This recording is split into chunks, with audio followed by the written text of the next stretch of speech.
She missed her flight and ran straight into the man she tried to forget. He collapsed right in front of her, and everything she buried came rushing back. Eleanor Martin hadn't meant to miss her flight. She was early, that rare kind of early that lets you breathe. She'd double-checked her boarding pass, cleared security, even bought herself a lemon tea and a tin of breath mint she didn't need. It was supposed to be smooth, simple. Instead, the gate changed. The announcement was mumbled. Her phone died, and somewhere between the fourth group being called and a man tripping over his roller bag in front of her, the Florence-bound plane rolled away without her on it. She stood there, breath tight, watching it taxi through rain-slicked glass like it belonged to someone else's life. "Earliest we can do is 10:15 a.m. tomorrow," the gate agent said, tapping her keyboard with nails that clicked like a countdown. Eleanor nodded once, expression calm, eyes blank. She'd learned long ago how to survive disappointment without letting it look like pain. Now she sat at gate 27, terminal mostly emptied, fluorescent lights humming like an unkind lullaby. The clock above her read 12:47 a.m. The vending machine buzzed every few seconds, and the air smelled like bleach and regret. She should have been halfway over the Atlantic by now. Should have been 3 mini bottles of Cabernet deep, falling asleep to a scratchy podcast, dreaming of old buildings and long walks and the version of herself she hadn't seen in years. Instead, she was here, 53, alone, on a cracked vinyl bench beside a broken coffee kiosk. Eleanor pulled her coat tighter. She wore it like armor, crisp navy wool, belted at the waist, a collar she could turn up if the night got too cold. She'd always been good at choosing things that looked expensive without actually being so. It was a skill, a survival instinct. Her phone, now charging beneath the seat, blinked once. No messages. Not from her son, who lived 2 time zones away. Not from her daughter, who texted mostly in emojis. Not even from her sister, who never quite forgave Eleanor for being the one who left. But then again, Eleanor had always been the one to go. Florence was supposed to be a reset. Not an escape, exactly, but a pause. She'd taken the trip as a dare to herself. A woman reclaiming space, choosing beauty again. She even packed the linen-wrapped dress she hadn't worn since her early 40s, when her hair was longer and her heart still a little reckless. She exhaled, let her eyes drift across the terminal. That's when she saw him. At first, he was just movement, a tall figure walking down the concourse, overnight bag slung over one shoulder, posture relaxed in that specific way that came with confidence and age. He wasn't rushing. He wasn't looking around, but something in the stride hit her. The way his head tilted slightly when he walked. The familiar ease of it. She sat up straighter. No, it couldn't be. But then he turned, and the air left her lungs.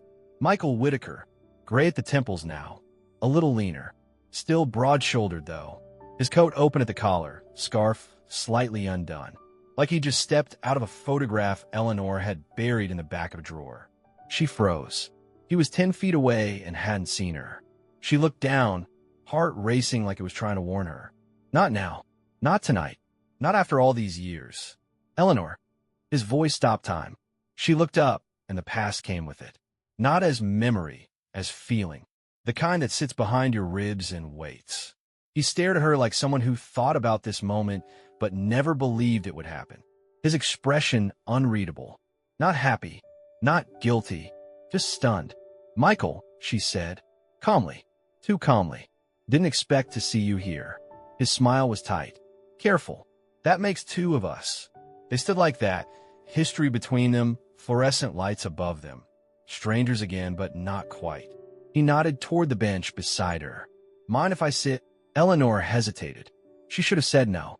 She should have asked him what he was doing here, if he still lived in Boston, if he was married now or remarried, or pretending he'd never once broken her heart at 3:14 on a Tuesday afternoon. But she didn't ask any of those things. She just nodded. He sat, and for a long moment, neither of them said anything. Because sometimes the space between 2 people isn't empty, it's just waiting.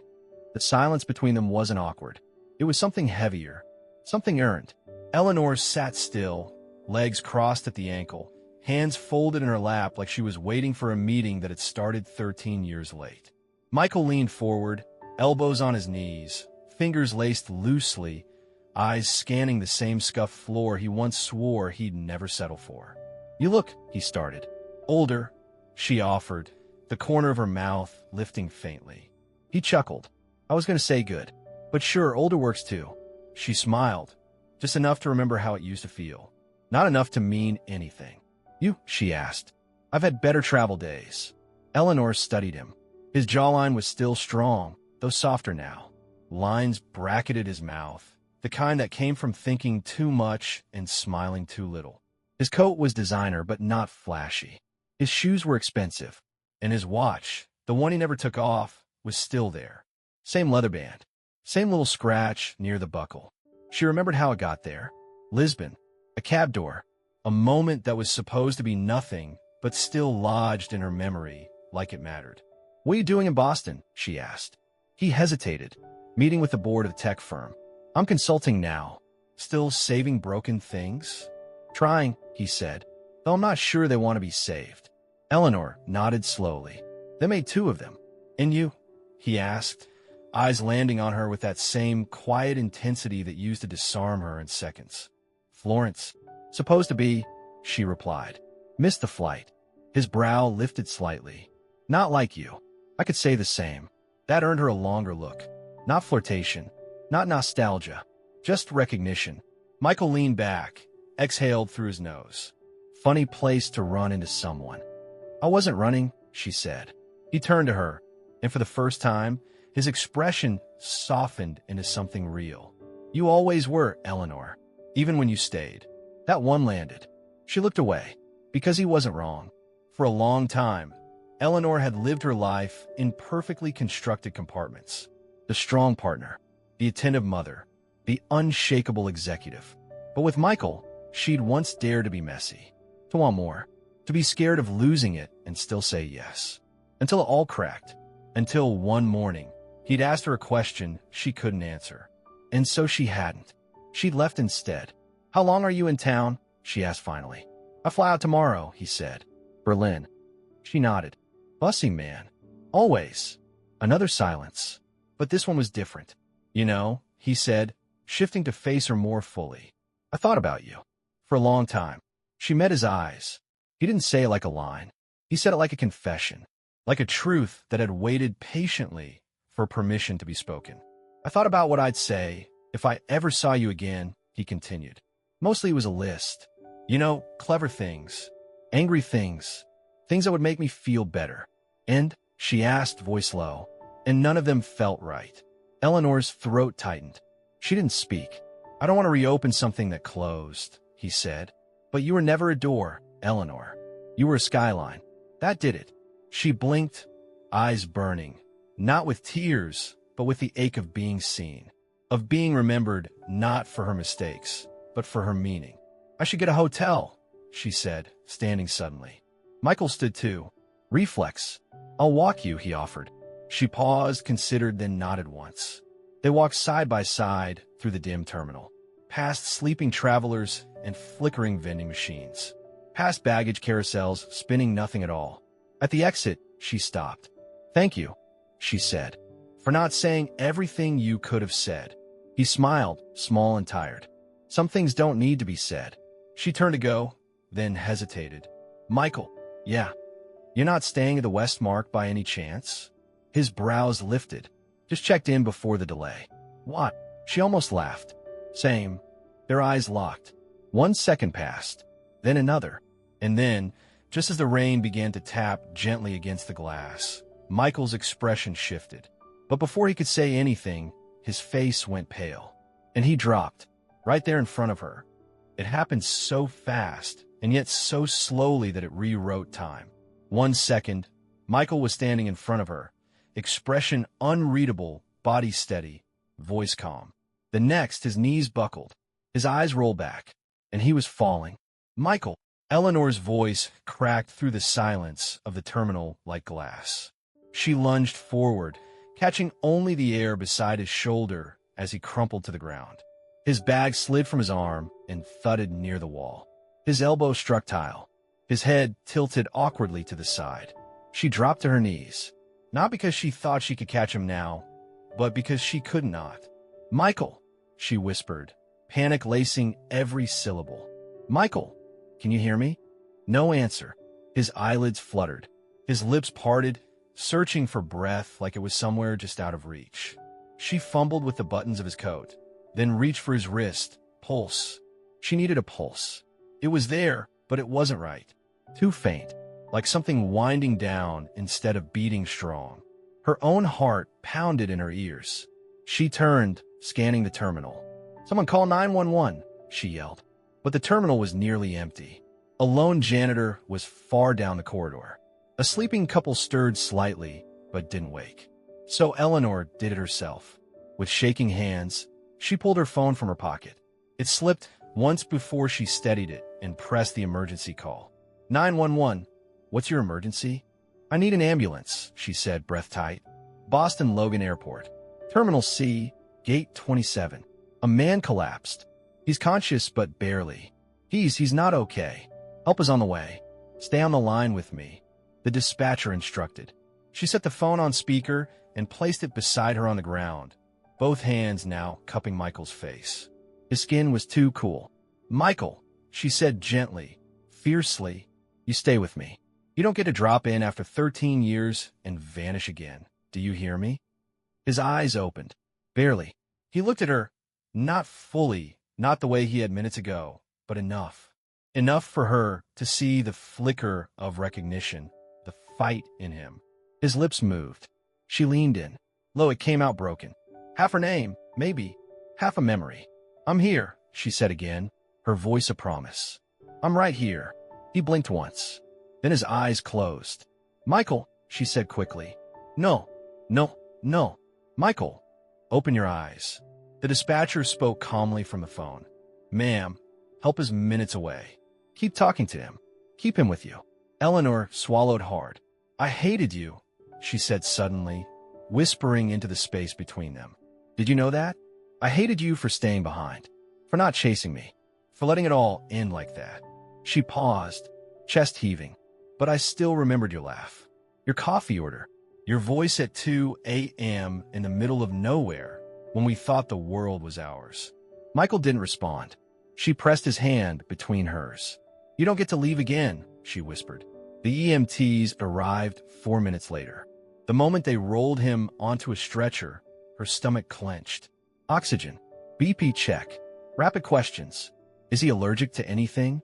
Does he take medication? Medical conditions. She opened her mouth and closed it. She didn't know.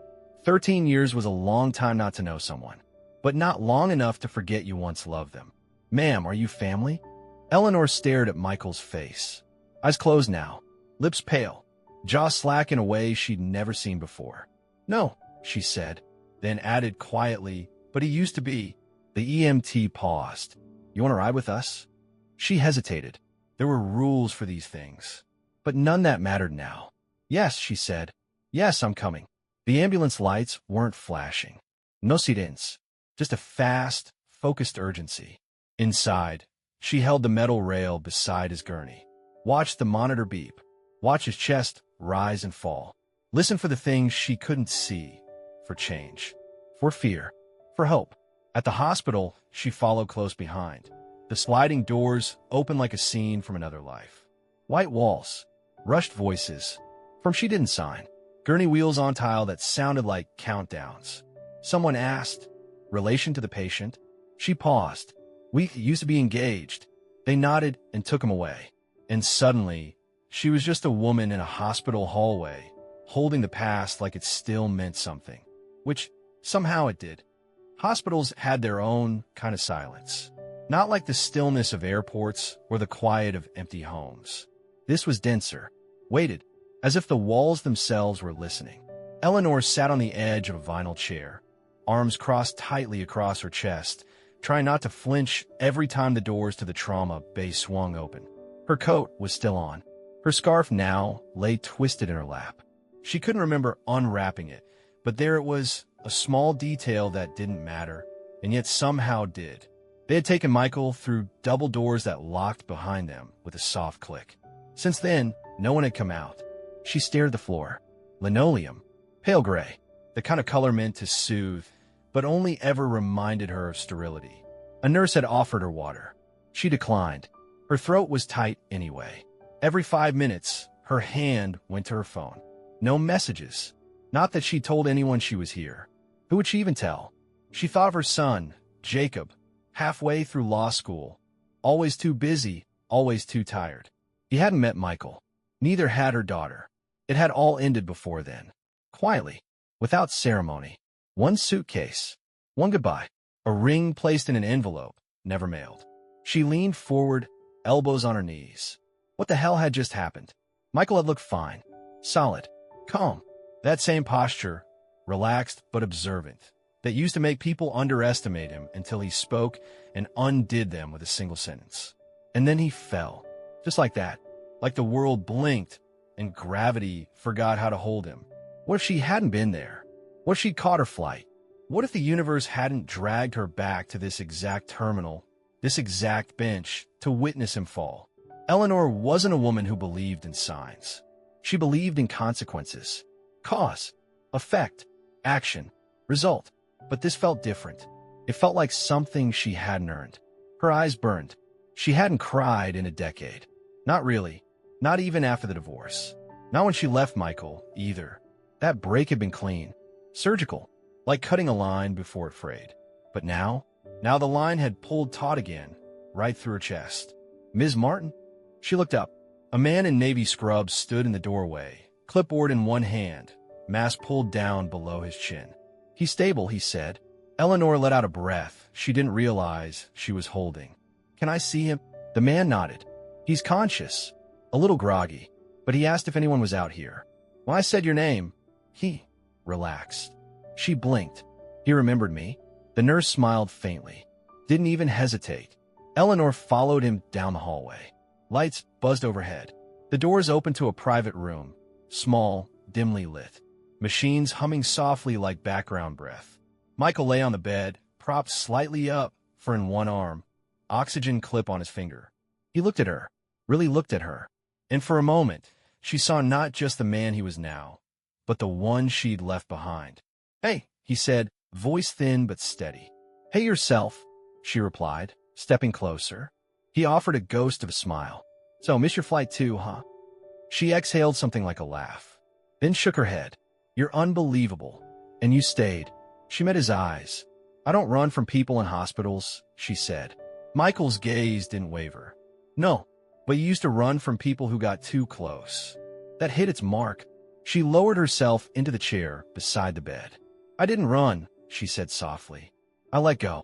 His expression didn't shift. Same thing, Eleanor. You just dressed it better. She swallowed hard. He looked older now. Fragile even. But something in his eyes, the heat, the ache, the truth, hadn't changed. I thought you hated me, he said. I thought I had to. A pause.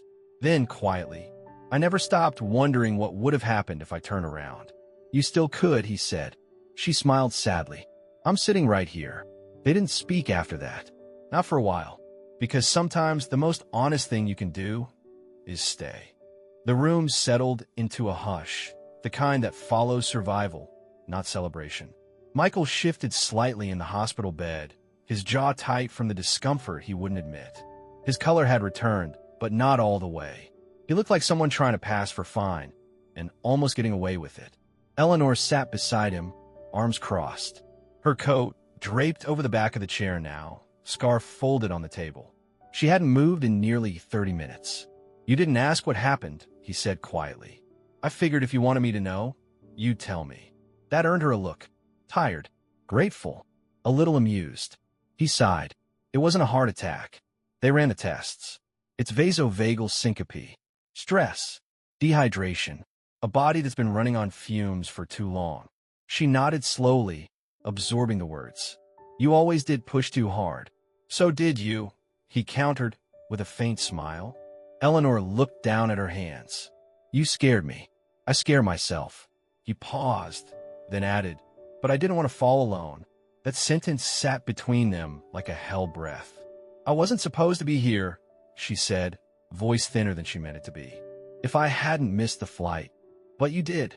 He looked at her then, really looked. And for a moment, she saw it again. The man who once read her mind before she could finish a thought. Who once made her laugh so hard in Prague she'd forgotten her own name. Who stood by her when her mother passed. And who, for reasons she hadn't dared unpack, had let her walk away without a fight. I used to think about the moment you left, he said, almost to himself, over and over. Like maybe if I replayed it enough, I could rewrite it. Eleanor's eyes didn't leave his. I didn't know how to stay, she said softly. And I couldn't ask you to come with me. It wouldn't have been fair. He tilted his head. So instead, you disappeared. I thought I was doing the kind thing. Michael chuckled, not unkindly. That's the worst part. You probably were. Another silence. The kind that doesn't hurt. Just lingers.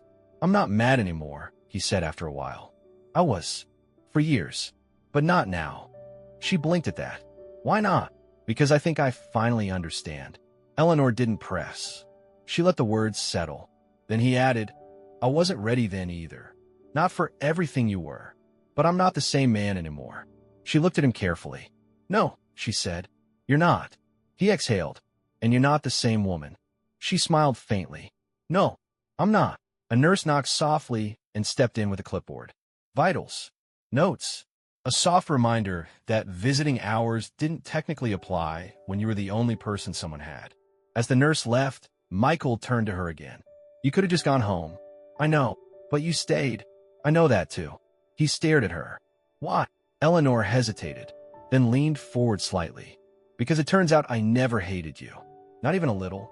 And because if I had to find out you still meant something to me while watching you collapse on the floor of an airport, well, she smiled tightly, eyes stinging, then the universe really has a sense of humor. Michael didn't smile. Not fully, but something in his face relaxed. They didn't touch. They didn't make promises. But in that dim hospital room, with beeping monitors and worn-down chairs and no grand orchestral score, something small and dangerous and unmistakably real began to return. Hope. Michael was discharged the next afternoon. No dramatic send-off. No major revelations. Just a quiet nod from a young doctor and a printout of post-op instructions tucked into a thin plastic folder. The kind of underwhelming goodbye that felt oddly correct for something so heavy. Eleanor stood nearby, coat already on, holding the paper bag with his prescriptions like it was more important than it was. She didn't speak as he dressed, slowly, carefully, every motion a silent negotiation with his body. There was a wince when he reached for his shoes, but he swallowed it. When he straightened, she handed him the coat. Their hands brushed. Neither commented. Outside, the Boston wind had a bite again. Not cruel, but insistent. The kind that seeped under collars and made you question every life choice that didn't involve Florida. She'd already ordered the car. Michael didn't protest when she told him. He just followed, moving with the kind of awareness people develop after close calls. He hadn't shaved. The stubble softened his jaw, made him look even more like the version of himself she remembered. The one before the stress, before the distance, before the quiet became permanent. The black sedan waited at the curb. She opened the door.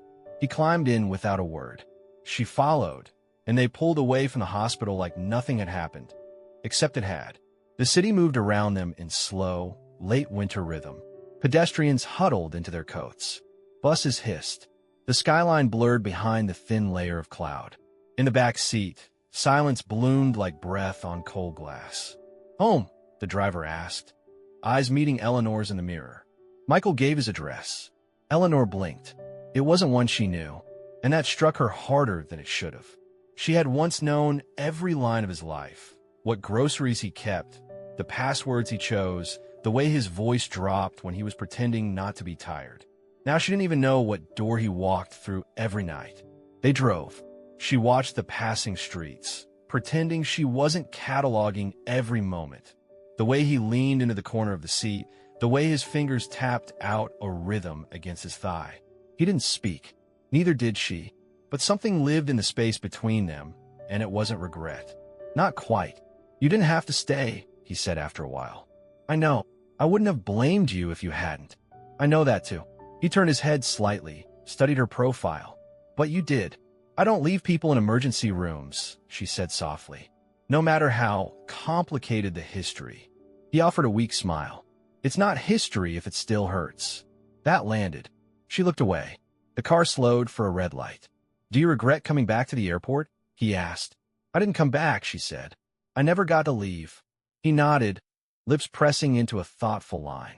They pulled up to a quiet building on a narrow street. Red brick, modest, the kind of place chosen by someone who no longer needed to prove anything, or had run out of things to prove. The driver put the car in park. Neither moved. Can I see you again? Michael asked, voice low. Eleanor didn't respond immediately. Her hands twisted in her lap. Like a date? She asked, not quite joking. He met her eyes. No, like someone who used to matter, asking if maybe he still does. She blinked. That's harder, she said. I know, but I'm not the same woman. His gaze didn't waver.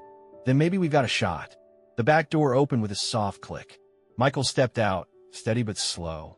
He didn't look back, just walked to the door and disappeared inside. Eleanor stayed. She stared at the seat he'd just left, at the building, at the space between what was and what might still be. Then she leaned her head back against the seat, and for the first time in years, she realized she wasn't running. The envelope was waiting when she got home. It didn't look important. Cream-colored. No stamp. No return address. Just her name, Eleanor, written in slanted handwriting that had no business surviving this long in her life. She froze in the doorway, keys still dangling from her fingers, grocery bag hooked over her arm, and stared at it like it was alive. Her apartment, usually her sanctuary, suddenly felt like a place she didn't fully recognize. As if something had entered while she was gone, and simply waited. She placed the groceries on the counter with mechanical precision, took off her coat, then her shoes, gave herself the illusion of control. But every breath narrowed in her chest. That envelope hadn't just been delivered. It had arrived, and she felt it like a pulse against her ribcage. It had to be from Florence. No one else would have had it. No one else would have known what it meant. When she finally opened it, the paper was thick, folded once, then again, like whoever preserved it had handled it with care. She unfolded it slowly, fingers suddenly clumsy. No date, no greeting, no context. But she knew. She could hear the voice behind the words before she finished the first line. I didn't know how to love you without trying to fix everything. I see that now. You never needed a hero, just someone who didn't leave when it got quiet. She sat down on the edge of the bed, still in her street clothes. The letter trembled in her hands, not because of sentimentality, but because of precision. It was exactly the letter she should have received 8 years ago. Exactly the words he had never said. Not in that apartment hallway when she walked away, not through any of the mutual friends they later avoided. You weren't hard to love, Elle. I just didn't know how to let you love me back. I didn't know how to be soft when I was raised to be bulletproof. If you're reading this, I didn't send it, and that's on me. You always deserved better than silence. But I hope, wherever you are, you found something that makes you feel seen. The last sentence wasn't signed. Just an M, not even a full name. But it didn't need one. The letter wasn't an apology. It wasn't a promise. It was something else. A moment trapped in ink. Something too late, and yet somehow right on time. She folded it again, carefully, reverently, placed it on her nightstand like it was still warm, and sat there, breathing, not crying, not unraveling, just absorbing. Her apartment felt strange now, not hostile, not cold, but like a stage waiting for its next scene. She stood up, walked to the kitchen, then to the window, then back again. Nothing in her needed food or distraction. Her phone buzzed. She didn't jump. Michael. No pressure. But I made soup. Accidentally doubled the garlic. It might qualify as chemical warfare. She stared at the screen. Another message followed. Same recipe you hated. But I think I finally nailed it. Want to test the theory. She could almost hear the teasing in his voice. The part of him that used humor like armor, but meant every word underneath. She didn't smile, but she didn't delete the message either. She stared at it a moment longer, then typed, bring bread, the good kind, or it doesn't count. 3 dots appeared, then disappeared, then came back. On my way. She placed her phone face down, exhaled, walked to the mirror in the hallway, and checked her reflection without really seeing it. For 8 years, she'd built a life out of solitude, out of order. She'd made peace with the idea that love, real, human, painful love, had passed her by. And now a letter had pulled something loose. A man she hadn't touched in nearly a decade had collapsed at her feet and walked back in her life like no time had passed at all. She moved toward the front door, then stopped, checked the hallway mirror again. This time, she saw herself. Then she walked to the cupboard, pulled down 2 bowls, and waited for the knock. Because tonight, for the first time in years, she wasn't eating alone. The knock was soft, 3 times, measured, like someone asking permission, not just for entry, but for everything that might follow. Eleanor opened the door before she had time to overthink it. Michael stood there, framed in the amber hallway light, holding a brown paper bag and a silver thermos. His coat was unzipped. No umbrella guy. Just him, and the scent of something warm. "I didn't bring wine," he said. She stepped aside without answering. He walked in like someone used to the space, not out of comfort, but memory. "I didn't ask for wine," she replied, closing the door. He placed the bag on the counter, unwrapped a loaf of Jameson sourdough, and pulled 2 mismatched bowls from the dish rack like it was instinct. She stood across from him, arms folded, watching. No music, no television, just the hum of the radiator and the silence of 2 people who used to share everything, and now didn't know what to ask first. She poured water. He ladled soup, garlic, lentils, rosemary, the kind of broth that clung to the air, the kind that didn't ask for permission to comfort. They sat at the small table by the window, steam curled between them like a bridge. After a few spoonfuls, he broke the silence. "Still too much garlic?" She raised an eyebrow. "You mean too much personality?" He laughed quietly. "Fair." The soup wasn't perfect. It was a little thick, a little bold, but it was made by hand, and somehow that made it better. They ate slowly. No ruse, no pressure, just presence. "Nice flowers," he said, nodding toward a vase of fading tulips. "They're dying. They still look good." She studied him for a moment. "You always had a thing for broken things." "I had a thing for you." That landed harder than she expected. He didn't follow it with a smile or an apology. He just let it sit. She poured them both tea. Earl Grey, lukewarm. It didn't matter. Her hands needed something to hold. "You knew I'd be at the airport, didn't you?" she asked finally. He shook his head. "I didn't. But I hope." She blinked. "You hope?" "I travel a lot. I check that flight every February. Part of me always thought maybe you'd miss it again." "That's insane." "I know." They sipped in silence. "You collapsed," she said. "That's not exactly how I imagined a reunion." "I didn't imagine one at all. But you wanted one." He looked down at the mug, then back at her. "Every day." Eleanor's throat tightened, not because of sentiment, but because of how easily the words fell from his mouth, like they'd been waiting there, intact all this time. "You could have called. I thought about it. 100 times. Then why didn't you?" He paused. "Because I wasn't ready to hear your voice and realize I'd lost it for good." Her chest ached. "And now?" He hesitated. "Now, I'd rather hear you hang up than not call at all." She stood, not to leave, but because sitting felt too small for what she was feeling. He joined her in the kitchen again. They rinsed the bowls together, like it was 2015 and they were still learning how to cohabitate without stepping on each other's shadows. She reached for a towel. He handed her one without asking. Their fingers brushed. Eleanor looked up. His eyes weren't pleading, weren't expectant, just present. "I'm not here to fix anything," he said. "I just wanted to say thank you for not walking away, for not treating me like a stranger when I didn't deserve your kindness." She held his gaze. "You think kindness is what I gave you last night?" He blinked. "I didn't stay because I felt sorry," she said. "I stayed because I didn't know how not to." Neither of them moved. Then she added, "That scared me more than the machines." Michael stepped back, just slightly, enough to give her air, not distance. "You deserve someone who knows how to stay," she said. "I'm still here." She didn't reply, but she didn't ask him to leave. And when he moved to the door, coat in hand, scarf forgotten on the chair, he paused. "I can't fix the past, Elle, but if there's anything left that still belongs to us." He didn't finish the sentence. He didn't have to. She watched the door close gently behind him, and in the quiet that followed, she sat back down at the table and finished the rest of the soup.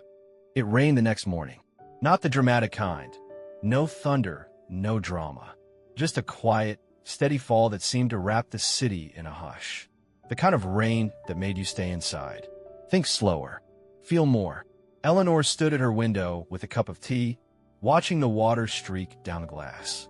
She hadn't slept much, not out of restlessness, but reflection. There were too many echoes in her apartment now. Michael's voice, his eyes, the weight of everything he didn't say, and the way he'd meant every word he had. She set the tea down, walked to the table. The letter was still there.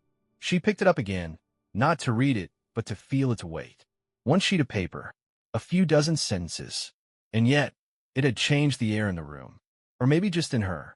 She folded it again, more slowly this time, and slid it into the drawer beside her keys.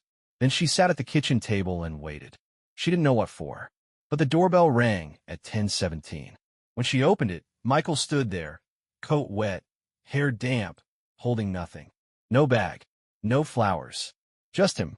"I wasn't sure if I should come," he said. "But you did. I figured the worst you could do was shut the door." She didn't. Instead, she stepped aside. He entered quietly, glancing around like he wasn't sure what had changed, and knowing something had.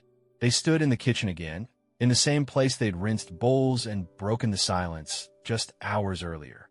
"I didn't sleep," he said. "Me neither." Was it the garlic? That earned the faintest smile from her. Then the quiet returned. But it wasn't awkward. It was careful. Finally, she asked, "What are you hoping for?" He didn't rush the answer. "I'm not hoping to erase the past," he said. "I'm hoping it's not the only part of our story." Her breath caught. "I know I hurt you," he continued. "Not because I meant to, but because I didn't know how to stay still. I didn't know how to let someone love me without earning it. And you didn't ask me to be anything. That terrified me." She looked at him now, really looked. Not just at the man in front of her, but at the man who had walked away once because he didn't think he was enough. And now, he was standing here without armor, without an offer, just honesty. "I don't want to jump back in," she said. "I don't want to pretend like we're not two completely different people now. I don't either. I'm still guarded. I know, and I won't fall for promises. I'm not making any," he said, "but I'll show up. Every time, until showing up doesn't feel like a risk anymore." She exhaled, a slow, cautious kind of exhale, then nodded toward the kettle. "You want tea? Only if you made it." "I didn't." He smirked. "Then it's probably drinkable." They moved around the kitchen again, different this time. Looser, like something unspoken had finally relaxed. She poured the water. He found mugs. Neither of them said what was pressing against their ribs. But neither needed to, not yet. As they sat, a car splashed past on the street outside. The clock ticked softly, and the world felt, just for a moment, like it had stopped holding its breath. "I miss this," he said quietly. "What?" "Us. Talking about nothing. Not performing." Eleanor wrapped her hands around the mug. "I forgot how easy this could feel." He nodded. "It still can, if we let it." They drank in silence for a while. Then she said, "This doesn't fix anything." "No, but it starts something." She looked up, and this time, she didn't look away.